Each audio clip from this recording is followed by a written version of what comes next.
देश भर में कोरोना महामारी का आतंक अभी पूरी तरीके से थमा भी नहीं है, लेकिन अब लोगों को डेंगू का प्रकोप सताने लगा है। देश के अलग अलग राज्यों में अस्पताल डेंगू मरीजों से भरने लग गए हैं। राजधानी दिल्ली भी डेंगू के मामलों से अछूता नहीं रहा। दिल्ली में डेंगू के मामलों की रफ्तार तेजी पकड़ रही है। एक हफ्ते में 100 से ज्यादा डेंगू के केस सामने आ चुके हैं और ऐसे में दिल्ली के अस्पतालों ने एक बार फिर दम तोड़ना शुरू कर दिया। दिल्ली के अस्पतालों में बेड्स की कमी होने लगी है। एक एक बेड पर दो मरीजों को भर्ती करना पड़ रहा है। ये दिल्ली के मंगोलपुर स्थित संजय गांधी अस्पताल की तस्वीरें हैं। यहाँ डेंगू मरीजों के लिए अलग से वार्ड तैयार किया गया है। सुविधाओं की कमी के बावजूद मरीजों को इलाज ठीक मिल रहा है। 20 तारीख को आया हूँ जी, रात को। आपको पहले से आराम है? हाँ, हल्का फुल्का आराम है। कोई दिक्कत? कोई दिक्कत नहीं है। हॉस्पिटल की तरफ से बढ़िया इलाज चल रहा है? हाँ जी, बिल्कुल जी। ठीक, आपका इलाज सही हो रहा है? हाँ, ठीक हो रहा है। डेंगू के बढ़ते मामलों को देखते हुए दिल्ली सरकार ने अस्पतालों में बेड्स की किल्लत से निपटने के लिए सरकारी और प्राइवेट अस्पताल में कोरोना के लिए आरक्षित बेड्स की संख्या घटाने का फैसला किया है। दिल्ली सरकार के फैसले के बाद लोकनायक अस्पताल में कोरोना के लिए रिजर्व 700 बेड्स की संख्या घटाकर 450 की गई है, यानी 250 बेड्स डेंगू के इलाज के लिए बढ़ सकेंगे। वहीं Rajiv Gandhi super speciality hospital में कोरोना के लिए आरक्षित 600 बेड्स की संख्या घटाकर 350 की गई है, यानी 250 बेड्स यहां पर भी डेंगू के इलाज के लिए बढ़ेंगे। इसके अलावा दिल्ली के सभी प्राइवेट अस्पताल या नर्सिंग होम अपनी कुल बेड्स क्षमता के 30% की जगह केवल 10% बेड्स कोरोना के लिए आरक्षित रख सकते हैं। इससे प्राइवेट अस्पतालों में भी डेंगू के इलाज के लिए बेड की उपलब्धता बढ़ेगी।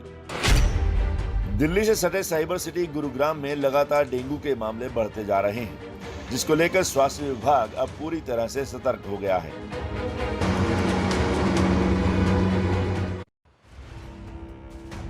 गुरुग्राम में पिछले 48 घंटों में डेंगू के मरीजों की संख्या बढ़ी है। अब तक 195 डेंगू के मामले आए हैं। करनाल में अब तक डेंगू के 58 मामले सामने आ चुके हैं। पंजाब में भी डेंगू अपने पैर पसारता जा रहा है। अलग अलग जिलों में डेंगू के मामले बढ़े हैं। बठिंडा में अब तक डेंगू के 1617 केस आ चुके हैं और एक मरीज की मौत भी हो चुकी है। फिरोजपुर जिले में 60 केस आ चुके हैं। होशियारपुर में डेंगू के केस बढ़ने के बाद 60 टीमों को काम पर लगाया गया है। एमपी में भी बढ़ते डेंगू के मामलों से स्वास्थ्य व्यवस्था चरमरा गई है। ग्वालियर में एक दिन में 69 डेंगू पॉजिटिव निकले हैं। इससे भी चिंता की बात यह है कि इनमें आधे से ज्यादा 38 बच्चे हैं। जिले में अब तक डेंगू के 877 केस मिल चुके हैं। ये आंकड़ा अब तक का सबसे बड़ा है। एमपी के बाद यूपी की बात कर लेते हैं। राजधानी लखनऊ के अस्पतालों के वार्ड मरीजों से पट गए हैं। यहाँ के सिविल अस्पताल में एक एक बेड पर दो मरीजों को भर्ती किया गया है।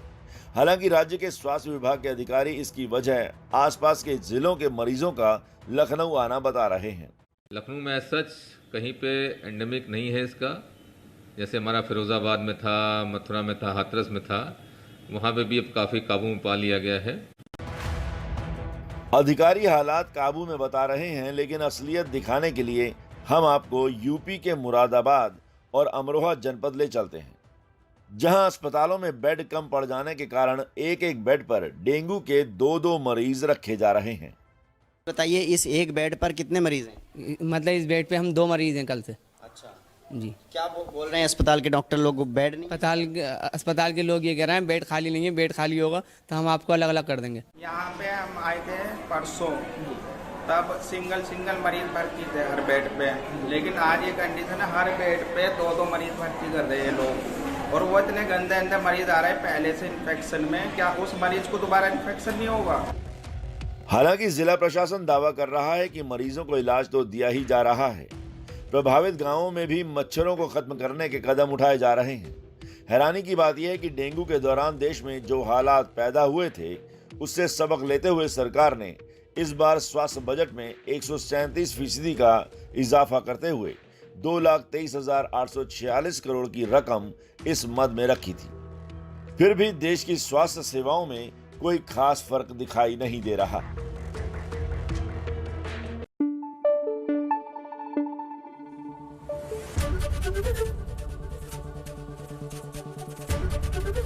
ABP News, आपको रखे आगे।